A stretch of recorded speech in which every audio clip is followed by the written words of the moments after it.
Welcome to the January 25th, 2022 episode of Reactive Consciousness, the in-depth podcast about what happened this week in our lives. I'm your host, vysethebold, and this is... Lotus Prince.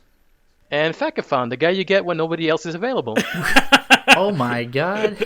We tried to get you last week, but yeah. Yeah, sorry about that. Still, something came up. It's no problem. Typically what happens when no one is available is we don't get anybody. It's coming out of your paycheck, mister. Yeah, Anyway. You're hanging by a thread.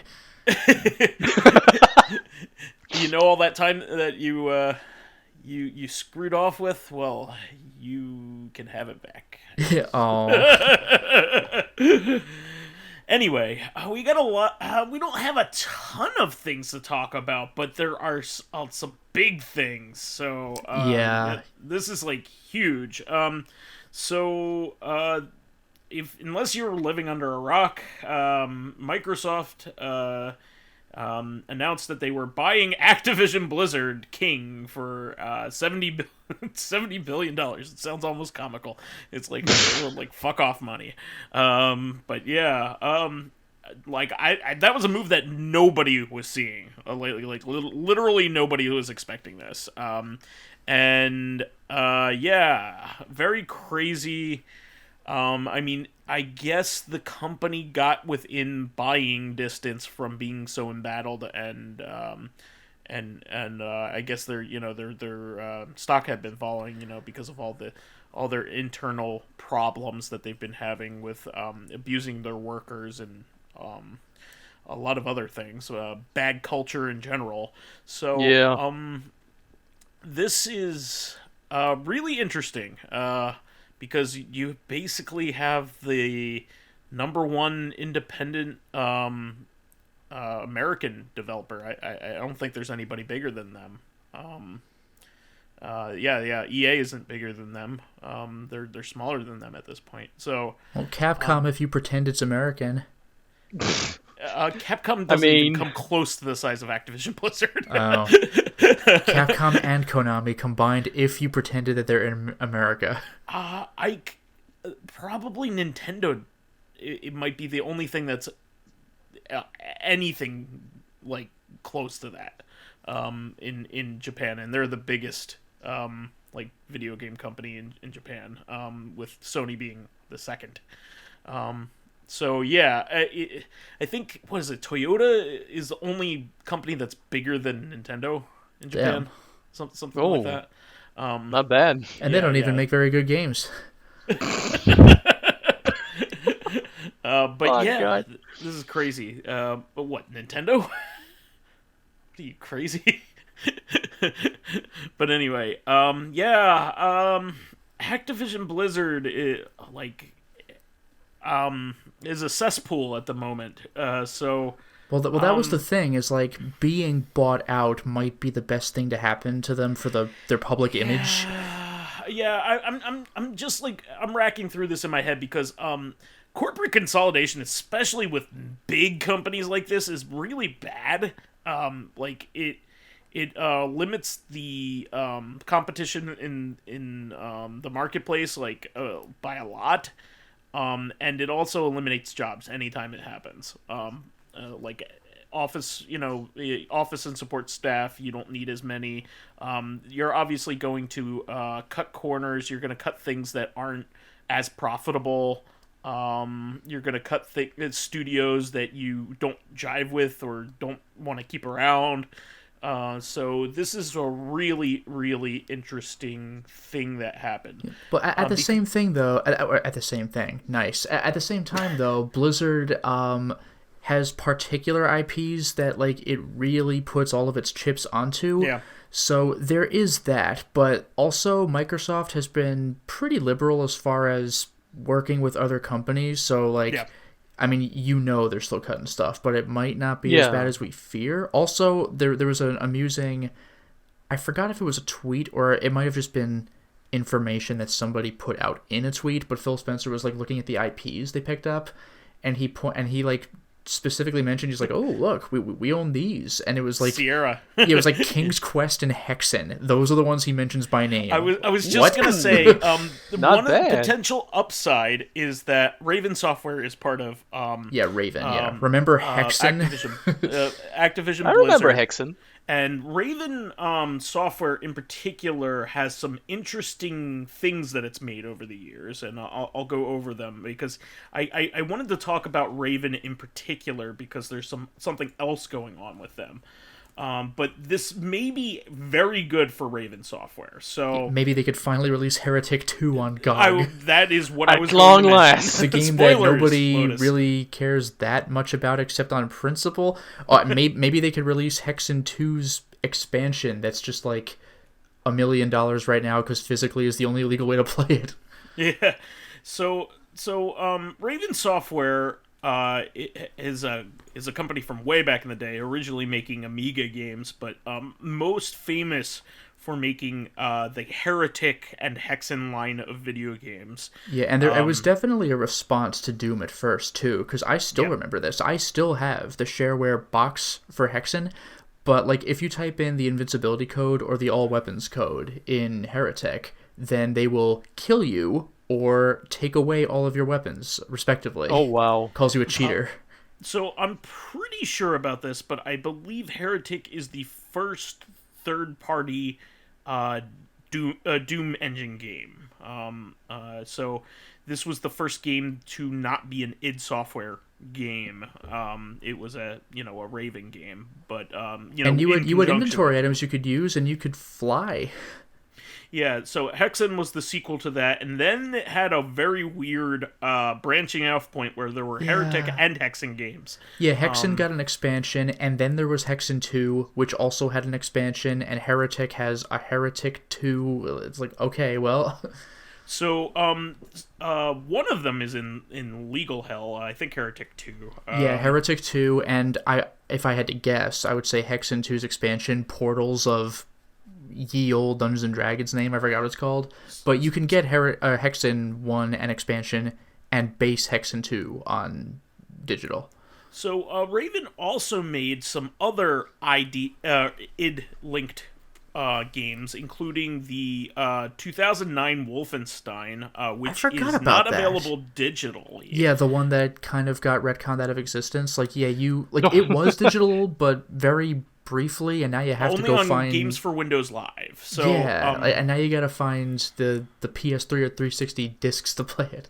Yeah. Oh, wow. So, what's interesting about that is that id Software is now owned by Microsoft as well. So, there shouldn't be any legal entanglement for those two particular games that were in legal hell. Well, you'd think, hopefully, anyway. Yeah. Well, the biggest ones are out of the way, right? It's just weird because sometimes even within their own companies, you can still have legal battles within your own IPs, which is always a bit weird. Well, that's the thing. Like, Wolfenstein was a Raven name, but Bethesda now holds the Wolfenstein name, so even though Microsoft has Raven, that's still awkward. Yeah. Yeah. Well, my point is that if they wanted to release that on Bethesda's little store, they probably could now. Oh yeah. Yeah. But anyway, and that game was pretty good. The 2009 Wolfenstein was. I heard it was all right. Game. They made Singularity after that, but you can still buy Singularity. So the big shame with Raven Software is that they got chained into basically the salt mines of making Call of Duty games after Singularity. They haven't been able to make anything else besides Call of Duty games. And it's really they make a lot of the maps for multiplayer, and I think they may make some of the alternate modes, like zombies and stuff like that. So okay, yeah. Or at least help with them. Now that's a big shame because Raven Software was a good company that did a lot of really cool creative things, and not to say that Call of Duty doesn't have their elements poking through, but you'd like to see them be able to do their own thing. And there has been so apparently Raven was one of the very very first areas of Activision Blizzard to attempt to unionize. And because of that. I think partially because of that, and also all the other controversial things, they didn't want that affecting their studio and all that other stuff. So it's really interesting because they are stepping up. They're stepping up and saying they don't want any of that, and they want to be treated fairly. And they're doing it as a studio, which is really interesting. They have been like battling and threatening to strike Blizzard over the entire thing, Activision Blizzard, and now apparently Microsoft has officially acknowledged their unionization, which is the first step to peace. Peace negotiations between not peace negotiations, but negotiations. Well, it kind of is. It kind of is at this point, between the union and the greater company. So Microsoft must have been like, okay, we have to like, the first thing that they have to do as owners of this new company is like to put out all the flames. And there's a lot of flames in there. No kidding. Ironic for a company called Blizzard. But the beauty of it being that there's no particular grudge against Microsoft itself. So like, they're not a bunch of assholes who have this thing with Ravensoft going on. They're like, well, we're not a part of this, so yeah, okay, fine. You want to unionize? All right. Well, it's actually kind of interesting, the perception of Microsoft over time, because back in like the early 2000s, like a lot of people hated them. A lot of like people, there were a lot of people that were rising up and saying, hey, we like Linux a lot better. We don't have to pay, deal with Microsoft's policies and things like that. But in recent years, like probably the last 10 years or so, Microsoft has really embraced the openness of their platform. Like they have added marketplaces and things like that and other features, but they still are touting the openness of the platform as of Windows as the reason why you would want to use it, and that still works. That is still, they are still the most like open, commercially available platform. And anything else more open would be more homebrew, like a Linux kind of thing. So, but you severely limit your what programs you can use if you're using Linux. So, and your support. So Microsoft also has bought what's the name of the program sharing website that everybody uses for everything. Is it an IO website or? I'm just drawing a blank. It's a website where you basically download every shared project off of I'm blanking. It's a big Drive. Sorry, I don't know. Abandonware? No. It's not abandonware. It's I'll think of it when I come across it. But they bought them, and they really have a GitHub. I'm sorry. Oh, gotcha. They bought GitHub, and they let it continue and thrive. When people thought that they were just gonna shut it down. And it's still GitHub is still used the way it was used before they purchased it. So, Microsoft really and kind of like they're kind of the scrappy person in the console game too, despite their who they are. They aren't as their system is a solid third in the console race. The Switch is probably doing the best, and then the PS5, and then the Xbox Series stuff. So for the people who actually managed to get their hands on the PS5 anyway. Yeah, really. Yeah. Well, it is people. More than it sounds. It's just that every time there's a wave, there's a scramble to get it. Yeah, and you're still fighting the ne'er-do-wells when it comes to it. So the mountebanks. Yeah, exactly. But I mean, Microsoft really is trying to change the face of gaming in that they kind of just want the Xbox to be the PC that everybody uses just for games.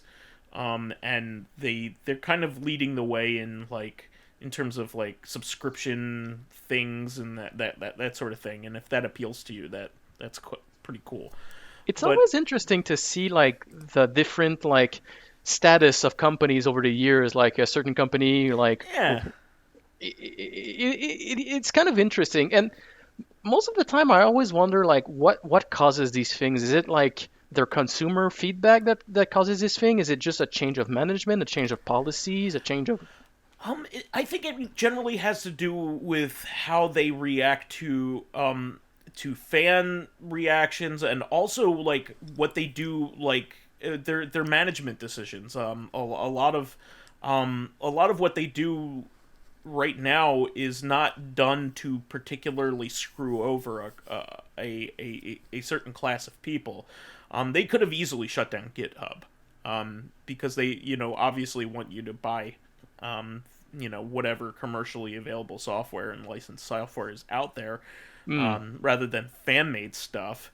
But they are using it more as a resource than as a competition. So that's really neat. They could easily do stuff that would be terrible. I mean, like, think about Sega. Sega has really turned themselves around in the last 10 years. Sega used to be the cousin that, like, was very disappointing. You loved them, but, like, you loved them, but, like, when they came over to the holidays, you really liked them for the first half hour, and then you were like, oh, wait, yeah, you're messed up. Please leave. Yeah. And Sega was like that for me for a long time, because I was a gigantic Sega fan growing up, and so was Lotus. We both were Genesis kids, and I really loved them up until they seemingly died with the Dreamcast, and so like every time I would see them make a move that was like, oh geez, you're not bringing over Yakuza 3. Oh wait, you are, but now it's severely compromised. You butchered it so bad that real life Yakuza were like, man, Americans got screwed out of a good game. Not a joke.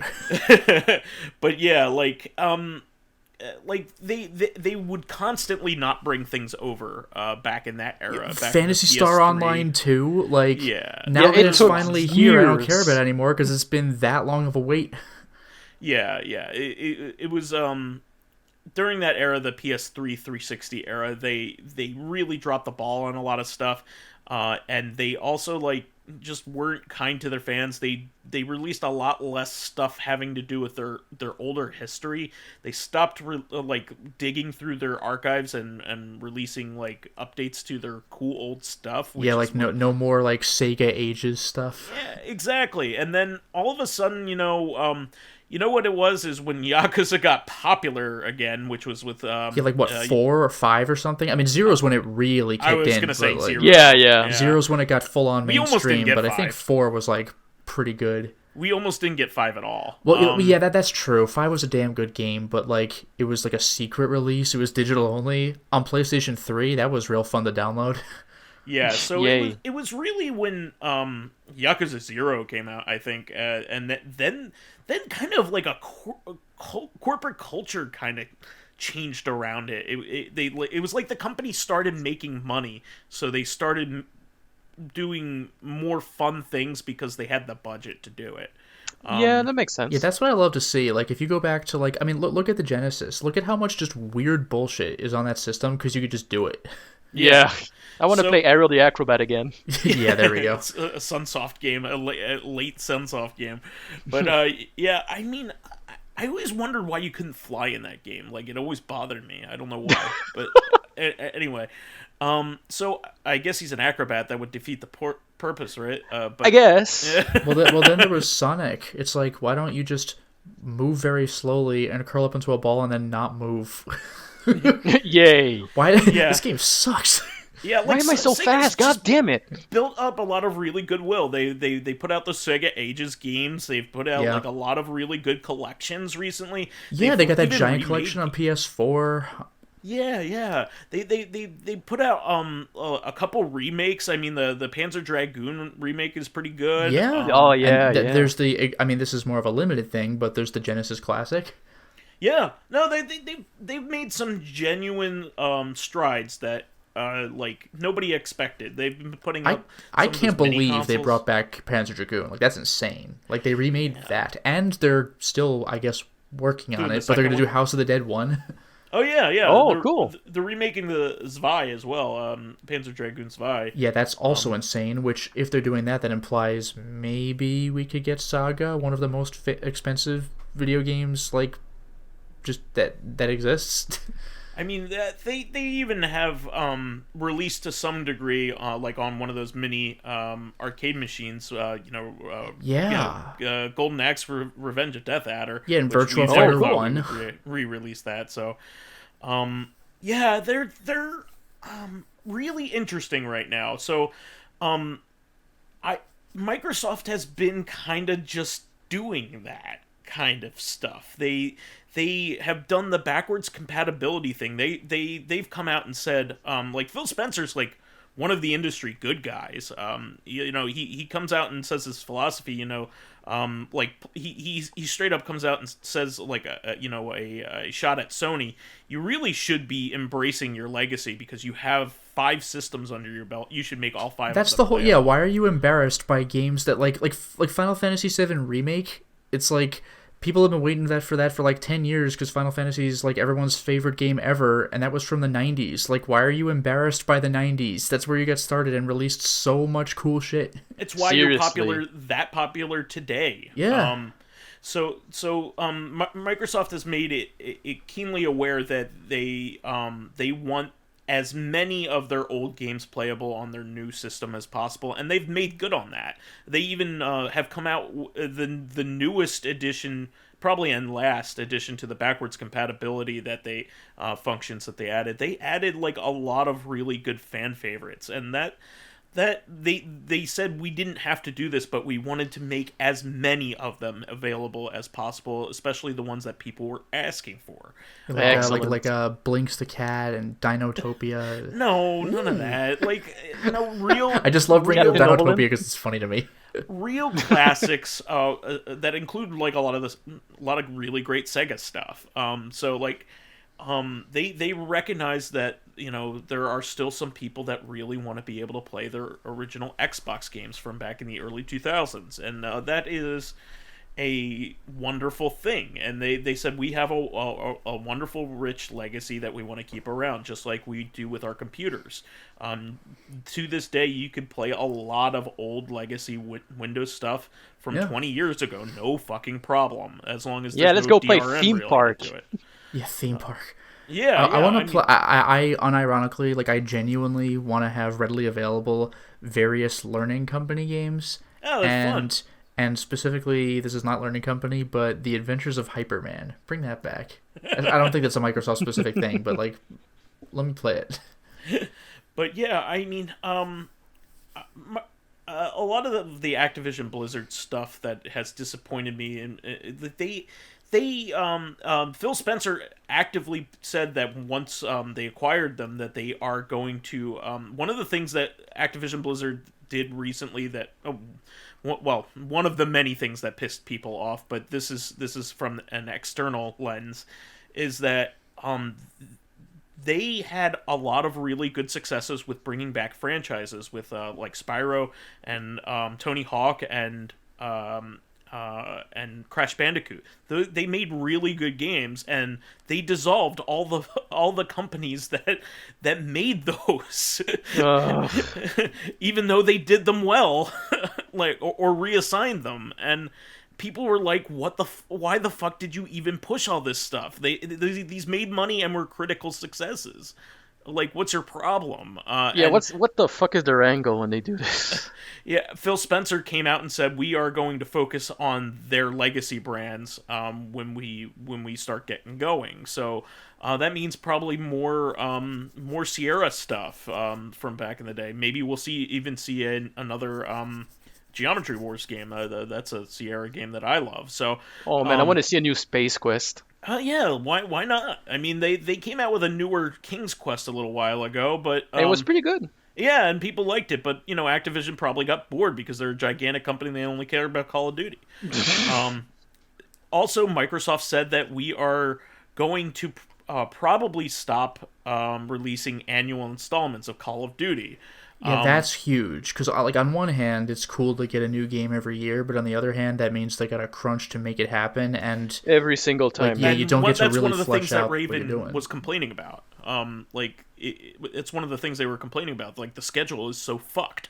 They have to work on the next thing right away.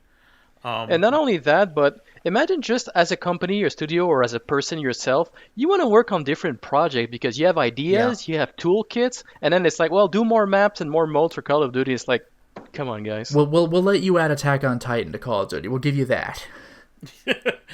That's a funny thing that happened. Yeah, that is real. yeah. They added a skin. I actually don't know what it is. Yeah, it's a skin. It would have to be more than a skin. Like, if they're gonna have the actual Titans. Maybe a no, mode? no, it wasn't the Titans. It was one of the hunters. Okay. Oh, whatever. Yeah, You made him miss the whole point. you could skin yourself as in the leather jacket, and That's not exactly the crossover I was thinking of. Like, Yeah. all right, so, whatever. Sorry to disappoint. It's a skin, Yeah, why'd you bother? Get the fuck out of here. I thought it was going to be like Call of Duty Zombies, except the zombies are like 1,000,000 feet tall. I was like, that's crazy. That would have been a great idea. No, I guess they're not doing that. It's not that cool. Sorry. It's not that cool. Yeah, but yeah, I mean, like I said, corporate consolidation isn't good, but I don't know whether this is like the biggest thing. I didn't even talk about this, but for a quick second, like a quick minute, they were like, "Oh, Bobby Kotick's gonna be around," but then they specified he's only gonna be there through the transition, and then that's the whole thing. Yeah, they don't own it yet, so they can't fire what they don't own. So everything has to be locked in. So like that's not even news. Like obviously he's sticking around because he's still the head. Yeah. Like when Microsoft owns him, things will change. Yeah, no, they said he'll be I really hope retiring so. or whatever. By the way, speaking of non-news, this is going to a different subject, but I found like a Twitter headline that when you first hear it, it's really gross, but when you look into it, it's funny and pathetic. So is it my life? Actually, no. But, Come on. There was a Twitter headline that said that like Randy Pitchford won like a best CEO award, and you're God. like, what was the fucking competition? Like, how did he win? But if you actually read the article, it said that the award was given by some company that I hadn't personally heard of, but like its thing is it looks into companies that like push technological boundaries and stuff like that, except that the area they focus on is like specifically in northern Texas. So like, well, no shit, he won. Yeah. That would be like if I were selected. I won a trophy as the best Let's Player in my neighborhood. It's like, whatever. And I'm so proud that I won. Like, okay. Yay. Wow, good job, Randy Pitchford. You won among a competition of What if you possibly didn't nobody win? else, maybe more like one or two other people. What if you didn't win, Lotus? Yeah, I know. There's only 3 people, and I don't even get third place. There's a 12-year-old with 3 more followers than you. Yeah, he's really because he focuses on Fortnite, which people actually care about. I go watch it. Yeah. I go watch him. Hilarious. But yeah, I mean, this is big news, but like also like Activision Blizzard's a shithole, so like hopefully this is something where, you know, the people and the properties involved with Activision Blizzard King will get a chance to thrive, you know, under more structure and a company that appreciates them. So hopefully. Maybe once this Hopefully, finally settles, I'll finally actually buy Warcraft 2 on GOG. There you go. Well, one thing that I wanted to bring up with that in the acquisition is that one thing that I find really interesting is I believe that instead of this annual schedule that Call of Duty's has. I'm thinking they're just going to turn it into a service, like a game as a service. So I think the annual method is going to go away, but instead there's going to be you log into Call of Duty and then like it goes through waves like Fortnite does. It has seasons, and I think they're probably going to have separate seasons for zombies. So it's not, we need a whole... Zombies is its own game, honestly. It really is. It has its own continuity across the games, too. It does, yeah. It is so big that it could be its own game. Like, so... Really, they could sell it like that. It's like you get access to, if you want access to zombies, just zombies, you can have access to just zombies. It makes me think of Red Dead Redemption Undead Nightmare as its own, like, game on the shelf. Yeah, exactly. Zombie, I really like zombies. That's the only part of Call of Duty that I enjoy personally. So, and I like watching people play. I like playing it. I like it's fun. I just wish I had the time for it. I don't. But it especially that Art Deco one, the one that happened in like the 20s. Like the H.P. Lovecraft era one. Yeah. Was that Black Ops 3 that had that? Who the hell knows? I don't remember. I don't remember. Yeah, sorry. It's the one with Jeff Goldblum in it. That one. I like that one a lot. I particularly thought that one was a lot of fun. But they had like an 80s themed one that was pretty fun too. But at any rate, this is an opportunity for them to respec and rebrand, and also like if they take it off, if they take out the element of we need to get this out before Christmas, that it'll give these development studios some time to actually make these seasons good, and before they launch them. So that's what I believe. Now, just like in case you're probably thinking, oh, this sucks because Call of Duty might not be on on a Sony platform anymore. I mean, well, I think there was talk about honoring like exclusive deals for Sony and stuff like that. Multi-platform deals, and that until those run out, they'll still be making them, but I would count on this, kind of like what Sony's doing with its PC games. It's probably just going to be timed exclusives, especially with Elder Scrolls got announced as a timed exclusive, I believe. I don't think it's an actual exclusive. Honestly, for timed Xbox. Exclusives, like, I don't okay know what with other that. people feel about them, but timed exclusives to me is only just a black mark, like, to a company, because, like, I'm not going to go out and buy the other console so I can play this game on that platform. I'll just wait the year. Like, fuck you. Yeah, well, the people that play these games, though, will go out and buy an Xbox just for that, and to play it on time. Yeah, but because I was going to say the whole thing is they don't have to. It's like, you can have the game, but we're going to get in your way first? Fuck you. Yeah. I see what you mean. I don't know what they're going to do, because Call of Duty is so big that I don't know whether you would want to limit its audience. Like it's like Minecraft. Minecraft is on everything because it's such a wide appeal. Why would you want to limit it? You know what I mean?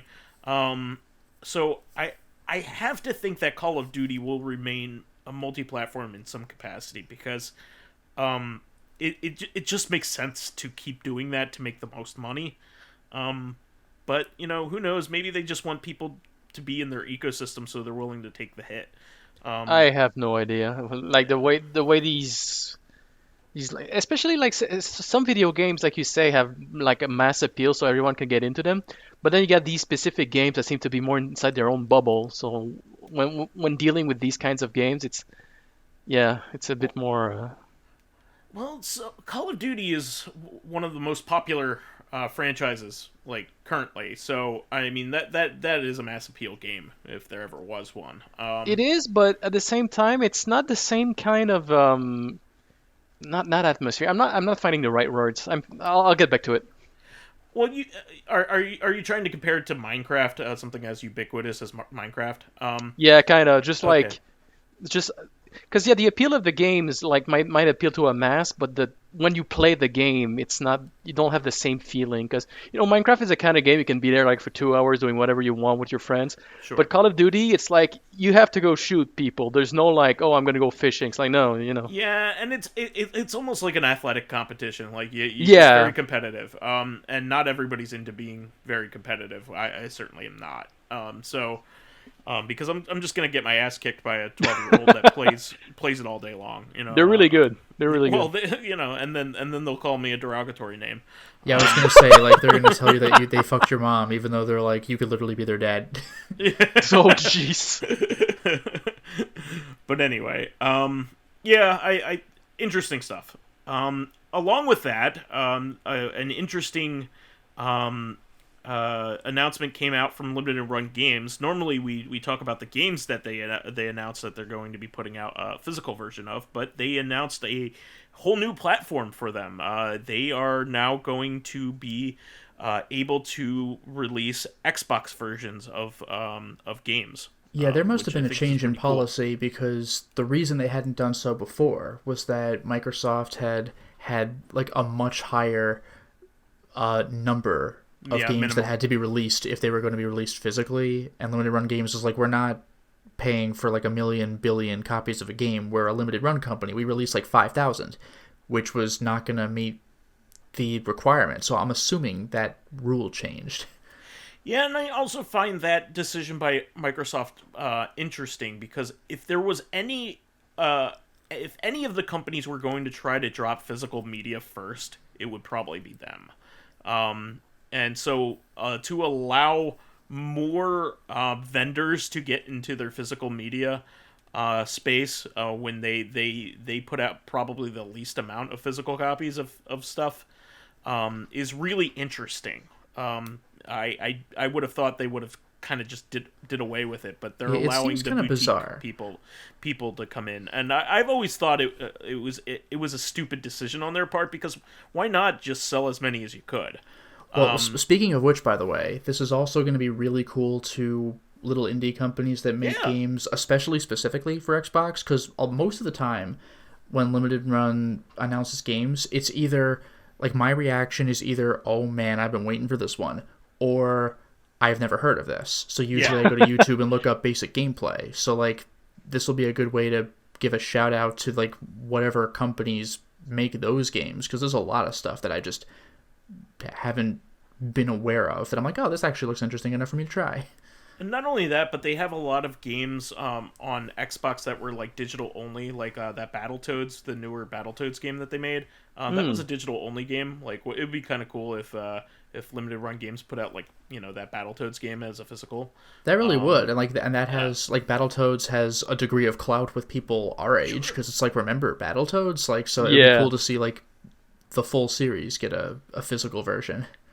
Yeah, and plus they can go back and look at games that never got a physical release, that got a physical release on other systems on PS4 or Switch, and oh put yeah, them well, out there. So Limited it's a Run, second chance. Limited Run's been doing that forever. When they started doing Switch games, like all of a sudden, like so many Switch games they've released, they'd already released on PS4 like 2 years earlier. So there's like a whole big catch up thing. So like, here's your chance to get the game and on perhaps a platform you prefer.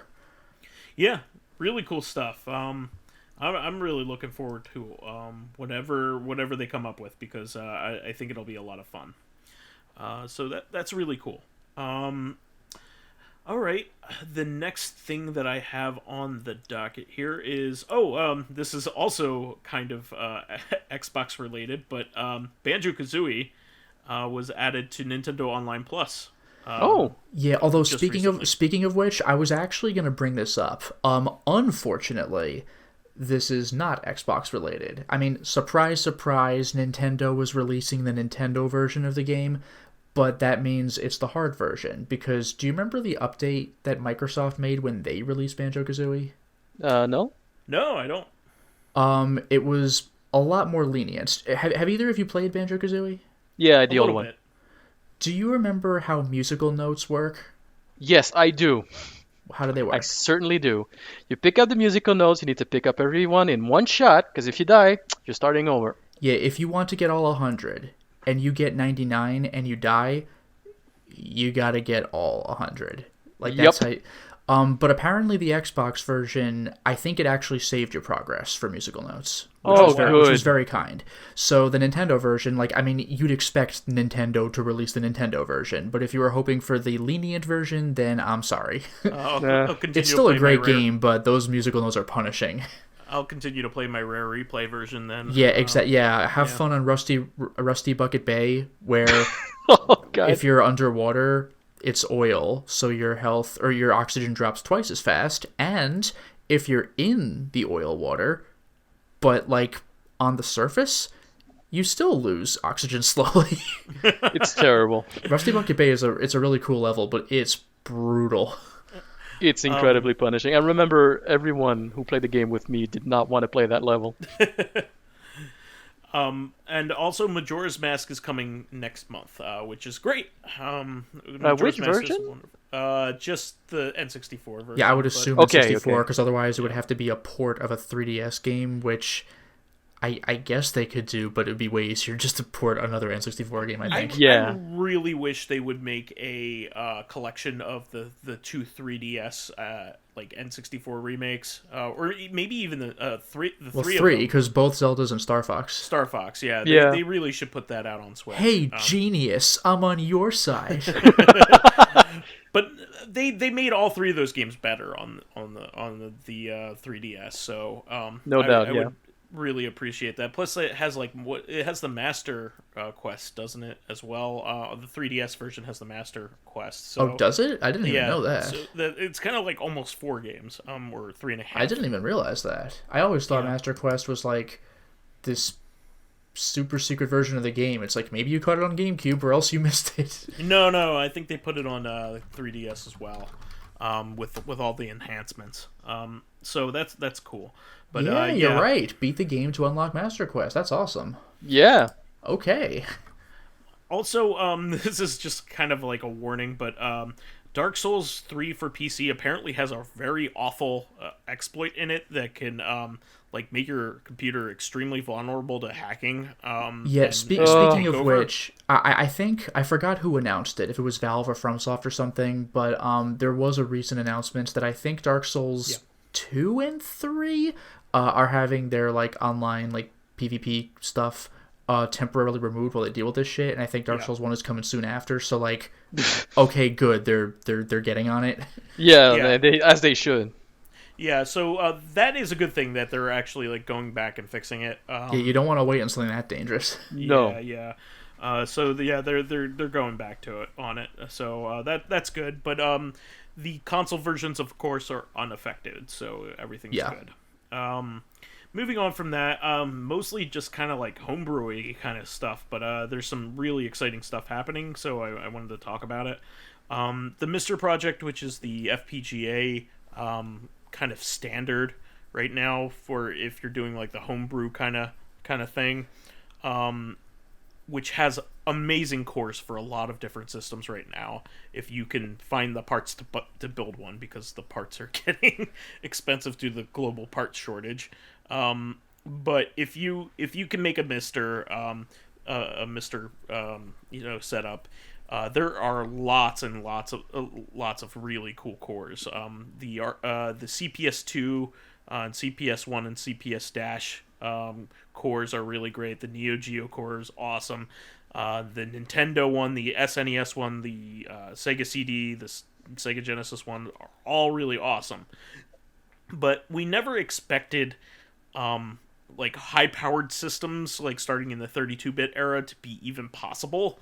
And there are 2 really awesome projects in the works for a PlayStation 1 core and a Saturn core. Nobody ever thought the Saturn would be playable, or so like barely anybody thought that anybody would even try to get it running on the Mister, because like it has, as good as it is, it has its limits on what it can do. But both of them are running games now, and the creator of the PlayStation 1 kind of released it for download if you want to check out the beta, and it's basically like running everything a little on the slow side right now, but it's running everything like that anybody's throwing at it. So he said, we're getting there in terms of it becoming like a full public release, but it's kind of like just it like dropped on a Discord, like anybody who wants to mess around with it can do it. But I mean, that's really impressive. It's really, really cool stuff. I don't know if they'll ever get something like like the N64 on there, because that's 64-bit, so it has some interesting stuff going on with it. But it's really, really cool that they have like stuff going, basically going all the way up to the 32-bit era on this thing, and it's basically a free platform once you buy your setup.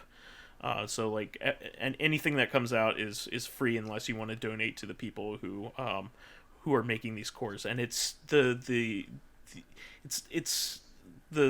these console recreations of these things are so much more accurate than software emulation. It's really a neat thing what they're doing with FPGA. Cool. So I'm just excited about that, and also a PC8801 core just got released. PC88 was a popular Japanese personal computer standard. Yeah, was that the one that had the first, was the first release of Snatcher in the 88 or the 98? I always get them confused because the 88 and the 98 are both really great platforms that had a lot of really cool stuff on them, including like Falcom stuff and Konami stuff. Like you're right. So I know the MSX is already on there, and all the way up to the MSX Turbo, I think, is on the FPGA. So, but I know the 88 is where a lot of Ys games were and other Falcom games, so it's going to be popular for that, at least. So, I'll look it up on Hardcore Gaming, but yeah, really, really awesome stuff. I really love messing around with this kind of stuff. I think it's just so much fun. I mean, what they're doing, and all this stuff is really accurate. Yeah, PC88 is the original Snatcher. Okay. For all our listeners out there, if you don't know what Ys is and you want to look it up, it's YS. Is the way it's written. Yeah, no It's a apostrophe. French word. It's just capital Y, lowercase s. It's French fantasy, isn't it? Sure. No, it is. It is. It's like a French legend about a floating island. Wait, it really is? I didn't know that. Yeah, I'm not even joking. It's kind of like the opposite of Atlantis, like kind of thing. But yeah, it's not even. Ys was not an original thought by Falcom. It is based off of a legend. So interesting. Yeah. So I'm just really, really think that this this platform's just getting so mature and really good. So moving on from that, we just got more and more information about Batman, or the Batman with Robert Pattinson. I think it actually looks pretty cool. It does. And the trailer was gorgeous. I think his hair does not, but everything else looks cool. I think the new Batmobile especially is really neat. They kind of mixed they're kind of making it like an American muscle car almost. Oh, interesting. Like mixed with a tank rather than it being really, really bulky like the Tumbler was from the Nolan series. So I think this is really neat. They're kind of almost like it's as nimble as like the Adam West Batmobile. Like it's like almost has a sports car feel to it. So that's really cool.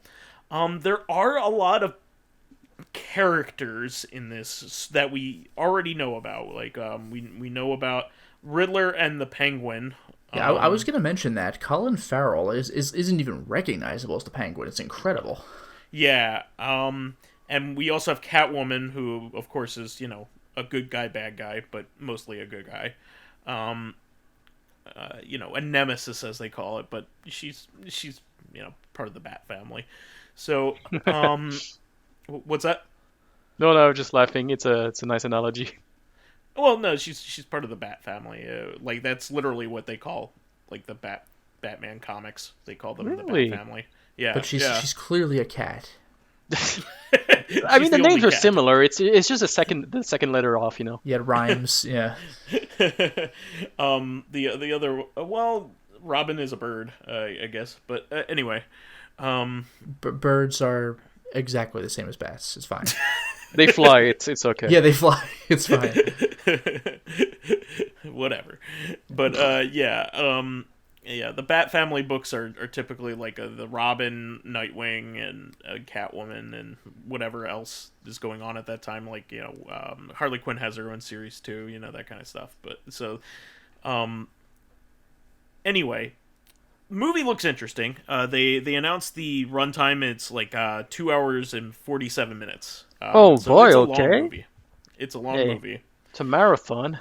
But I don't. That doesn't matter to me. Like I know some people care about length of movies. I just want them to be good. So if it's too long, it's because they didn't pace it well enough. If it has enough content and enough to fill the 3 hours, I don't care. I think that's fine. But usually, Lotus is not a fan. I know that. Yeah, that's really long for a damn Batman movie. I do agree that I'd rather have the movie be good than short. But yeah. I gotta admit, as I grow older, like the longer things are, the less likely I'm gonna watch them. Like whenever someone sends me a YouTube video and I see it's like over 20 minutes, I'm like, no thanks. See, I put a lot of YouTube videos on like the background while I'm working during work, so I need something like that. That's long, yeah. Okay. Especially if it's YouTube, where I don't have to particularly pay attention to most of it.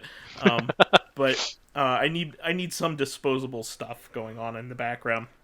Usually it's cooking shows, but I can understand some of the attitude towards it, because like I'm getting to the point in my age where I don't want to play an 80-hour RPG. It's like, fuck off with your 80-hour video game. Like I don't care how good it is, I won't be able to play it. My problem with 80-hour games is like, do they actually have to be 80 hours, or are they really like 40 hours or 50 hours, but like they want to be able to advertise that they're 80 hours, so they pad it? Yeah, I mean, because at that point it's long and not fun.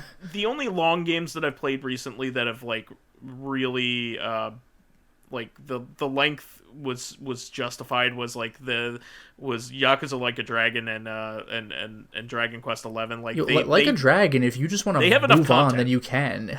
Yeah, they have enough content to if you want to play them. Yeah, it's well stocked. It's not padded. It's kind of just like a good creative thing, Yeah.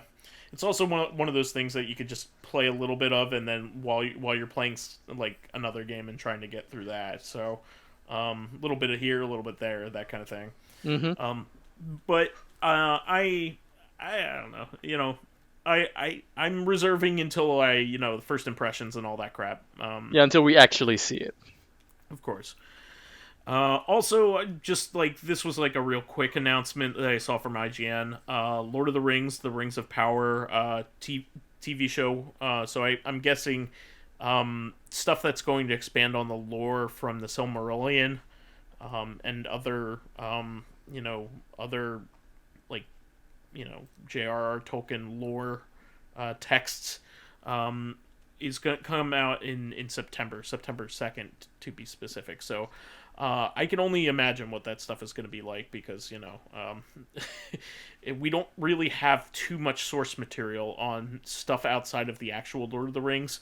I know. Yeah, that's the thing. Like, there's lore in the Silmarillion, but they don't go into like full on epics. Yeah, it definitely covers things that happen, but you're not making a whole series out of that. It's more like a history book. It doesn't tell you like the personalities of like different characters and things like that. It doesn't tell you about the struggles that they went through. It's more like there were difficult things they had to do, and then they had to go out and do them. This person won, that person lost. They're not like intimate studies like Frodo and Sam. I'm sure they could probably just start with, Saruman, or giving everybody the rings, which is pretty cool. Maybe they can expand upon Sauron the rings, which they could expand upon that. What's also kind of interesting to read about in the Silmarillion, by the way, is like before the Lord of the Rings, like Sauron got into a fight, he lost, he had to surrender, and it's so weird picturing Sauron as a more regular character before he ascended to like Lord of the Rings level, where he just declares war on the earth. And a lot of that stuff is very vague. It's just like he was who was Sauron? Like nobody. Well, yeah, it's like Bible stories. Like, and then they beat bad guy, and you're like, all right. Yeah, but like, what did he do that was bad? They didn't like. They never talk about it. Yeah, like he was an asshole. All right. Yeah, but like, how? Like. Yeah. It's just like, was he an elf? We don't know. Like, maybe. Like, no, like, they're so. I guess J.R.R. Tolkien always kind of like planned on doing it, but he ran out of life. Like a lot of the stuff he was doing for like the end portion of his life was trying to like fix everything to be exactly the way he had always wanted it. Yeah, that's so hard. And man, he should have just wrote some other shit. Like, he did have a few other things, but yeah. Yeah, some people get attached to their projects very, very much. Like just look at the Star Wars movies, for example. Same thing happened there. Yeah. But by the way, while we're on this subject, you know that meme that's only recently started to slow down? You know that pondering the orb meme? Oh yeah. Oh yeah. That one. Do you know what that's actually a picture of? Yeah, I have so it's no like clue. a D&D campaign. It's not. No, it's not. It looks Isn't like it but Saruman? it's not. Yeah, it's Saruman looking at his crystal ball in Orthanc. Really? Like, That's in his it? tower in Isengard. If you look in the background, you could actually see like one of the hobbits like peeking through the door, like, oh. That's what it was. I thought it was like a D&D campaign that was like Lord of the Rings themed. That's why I said that. It's possible, but I guess either way, it would still be Saruman pondering, like communing with Sauron, like with the orb at Orthanc. Oh, there you go. It's like one of those like early '90s, '80s like painted. I was gonna guess late '70s, early '80s. It does look like a D&D drawing. Yeah, exactly. I don't know when it actually was made, but it just has that vibe to me. Yeah, classic fantasy. Yeah. So gonna end this on kind of a bummer note, as we sometimes do. Two high profile passings this week. First was Meatloaf, who is known to be one of the most prolific. His Bat of the Hell is one of the #1 selling albums of all time, particularly in rock, and it's one of those albums that's like you've heard like several songs from it, just incidentally, even. Yeah, he was really big for that at the time, but like. For people like us, he might be more famous for his various movie appearances. Yeah, so probably the biggest of them all was Fight Club. That's the thing. Like, before a couple of days ago, I would have said Rocky Horror. Somehow I've seen Fight Club multiple times. That movie's been out since the 90s. And I never knew that was him. Yeah, and then Rocky Horror Picture Show, he also has a single song that might be the best song in the whole thing. It's quite good. And then Tim Curry kills him with a nice pick. Yeah.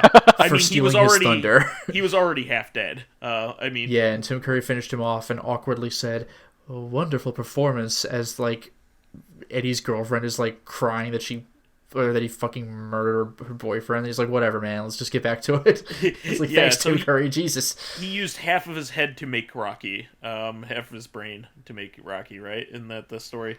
I don't remember. I just know that he was all weird and messed up, so you might be right. Yeah, because he clearly has, like, the stitch, like, on his head, so, like, they took part of his brain to make And Rocky. He's riding his motorcycle down in the middle of the room in front of everybody, and everyone's like, whoa, what? It's James Rolfe's favorite part of Rocky Horror Picture Show. I know it's very good. It's very good. Yeah, I like that one. But yeah, 74 years old. a good long life, but sad to see him go. He was apparently a pretty cool guy.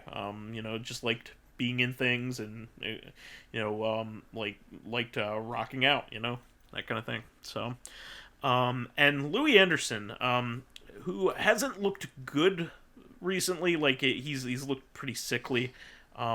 But he has kind of had a recent resurgence in popularity, particularly from Baskets. I don't know if you guys have ever seen clips of him on Baskets. I don't think I've ever seen anything he was in. I just remember commercials for things with him in it, and I was like, I don't know what this stuff is.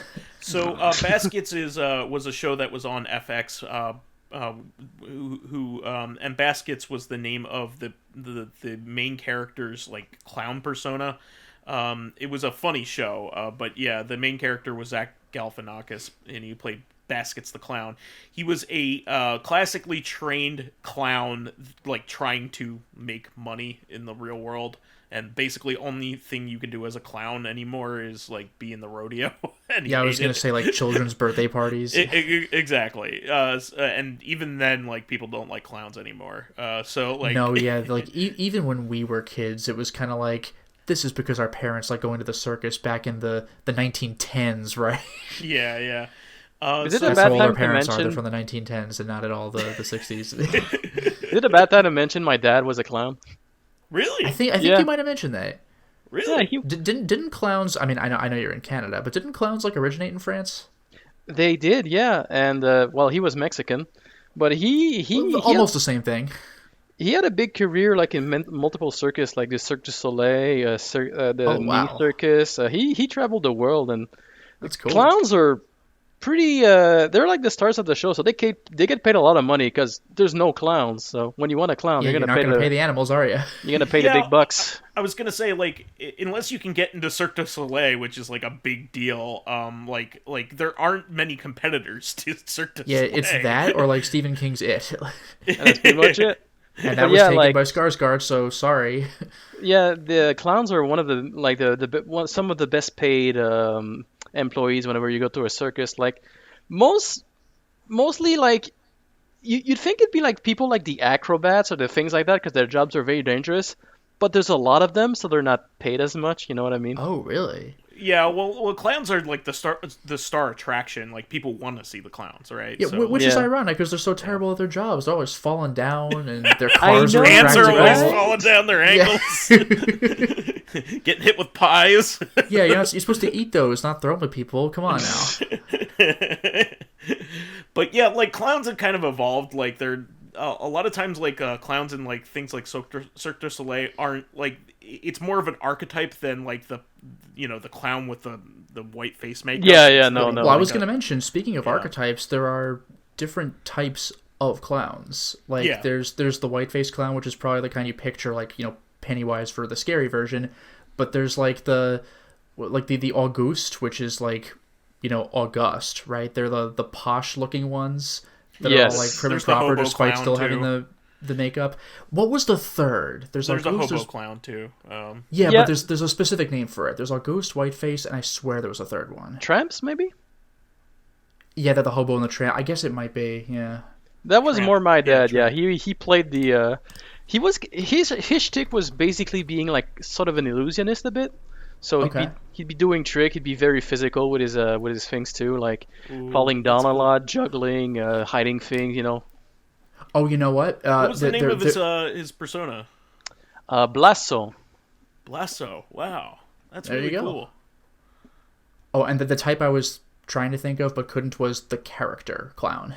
Oh, But yeah, so Zach Galifianakis is playing a clown in the modern era, and Louie Anderson, the performance that he has is Zach Galifianakis' character's mom, and he basically just acts as himself, but he's wearing like lady clothes. Like There it Okay, is. so it's just Louis he's not Anderson. even putting on a falsetto voice or anything. He just straight up acts like himself. So is it like Which is really like funny. Hairspray where John Travolta's Yeah, He's Very a woman, similar. but he's just John Travolta. Yeah, exactly. It's like it's clearly Louie Anderson, but like with a dress on. Like, Sure. But yeah, his performance as that character is just phenomenal. He said he based it off of the way his mom used to be. But he's just so funny in that role. He's really, really funny. And the character is inelegant, so it's just really funny. And so he had a resurgence. Like, he was in stuff. He was recently in the sequel to Coming to America, which is called Coming to America. Yeah, like I like that it just embraced that. Like that's great. Scream was not called Five Cream though, and I'm very Five Cream, yeah, fan force and stick. it's probably the reason why it wasn't called Five Cream is because that looks gross. But that's such a good name though. It is. It's a perfect opportunity. But yeah, Louie Anderson died at age 68, a little on the young side. Was battling cancer for quite some time. I know he was having mobility issues, but he still seemed like he was keeping his spirits up. He was also on Conan before Conan got canceled recently. So like he was made that his canceling? rounds. I thought he just like ended. What's that? Was that canceled? I thought he was just ended. He ended it, I should say. Yeah. He did end it. I misspoke there. But yeah, it's sad to see him go because from all accounts he was like a gentle soul, like somebody who was really funny, a person that was easy to get along with, funny person, and was kind of having a really good resurgence after kind of falling out of the limelight. There was like an era there where he had been the host of Family Feud for quite a bit, and kind of resigned in disgrace. Like there was a controversy where somebody tried to blackmail him. It was very kind of pretty upsetting. That's kind of bullshit because that's a feud that's not even family. Oh my god, it's breaking the rules. What an asshole. Oh my god, I want to leave, but I'm in my own house. Yeah, I was going to say, like, you're already by yourself, kind of. Yeah. But yeah, it's a shame. But at least he kind of got to leave on top. Plenty of people kind of have, like, a controversy happen or something bad happen to them, and they kind of, like, just fade away after that. But he had a resurgence and people were like revisiting his old stand-up routines and things like that, and also kind of I saw people when he had passed, people were sharing things about his cartoon show from when we were that's one of those things I remember commercials for, and I was like, I don't know what this is. I used to watch it. It was called Life with Louie, and yep. It's basically part of this trend in the 90s where like comedians would have like little kid versions of themselves in TV shows.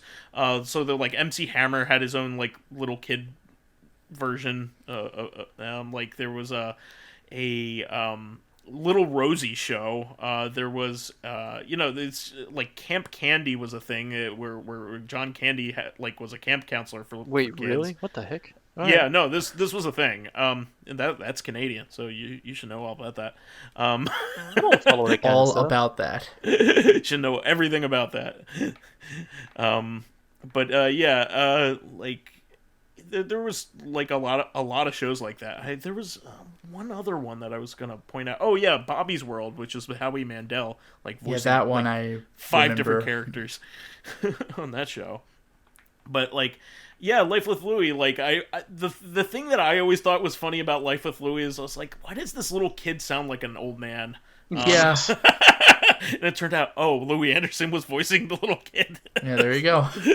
And that's why he sounds like a man. But he also like voiced his dad on the show, and I think his mom as well. So the character's mom and dad. So it was basically Louie. Yes. Well, no, the song is just called Louie Louie. Oh, sorry. Yeah, sorry. I'm Canadian. That's what I do. Sorry, yeah. Sorry, We'll play a game of Loop and Louie in honor of him. Jesus. Wow, there's a callback. They actually call it Loop and Chewie now. There's a Chewbacca version of it where you hit the get out of here. You hit the Millennium Falcon. I'm not even joking. That's absurd. And every time you do, you have to say, "Hear me, baby, hold together." Oh God, I got a bad feeling about this. Yeah, Anyway, there you go. Never tell me the odds. Anything else that for the good of the order, gents? One thing real quick. This was also a couple of days ago when both of those deaths were announced, but just real quick, happy birthday, David Lynch. Oh yeah, David Lynch is. We do like to say good things, when that happens. I've only seen, I think, to this day, one of his products, which was his first one, Eraserhead. But it's very good, although very off-putting on purpose. Yeah, disturbing. I recommend Twin Peaks. Definitely, like the whole thing. Just watch it all. It's great. I've seen Deadly Premonition. It's fine. Deadly Premonition ends the same exact way that Twin Peaks does. Does it? Like just no. Oh, okay. if I showed you a quick clip of the final thing in Deadly Premonition, I don't think you would recognize that that's what the game is. Like, quick, what game is this? Like, screenshot? Like, you would have to take a second. But yeah, Twin Peaks is awesome. And I think David Lynch is still doing stuff. He's in his 70s as well. I think he's 74. Maybe he'll do Dune 2 for no reason. Oh, I found out one detail about Jodorowsky's Dune. We were talking about Jodorowsky's Dune last episode. So on top of it, like not being like him releasing it, but like not having the like the copyright to do so. Apparently the script was 18 hours long. Wow. I mean, I know you got to pare that down. Like, anyway, there's no way the movie would have to actually 2 hours though. Yeah, that's a lot. Maybe he just did everything from the book and was like, all right, now that I've done that, it's like Game of Thrones, like every single thing from the book, now I gotta cut out like 65% of it.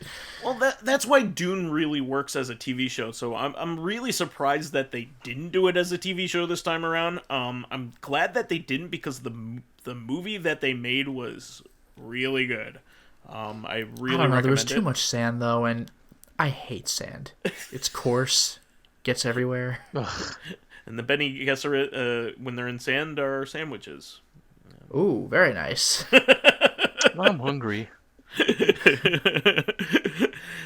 And with that note, anything else for the good of the order? No, that's all for me. Oh, yeah, your bad joke is the mind killer. I found out that Jodorowsky also did one other thing that I didn't know he was in connection with. He apparently made comics that I didn't know about. French comics. One in particular that is very famous. It's called the Incal. Incal.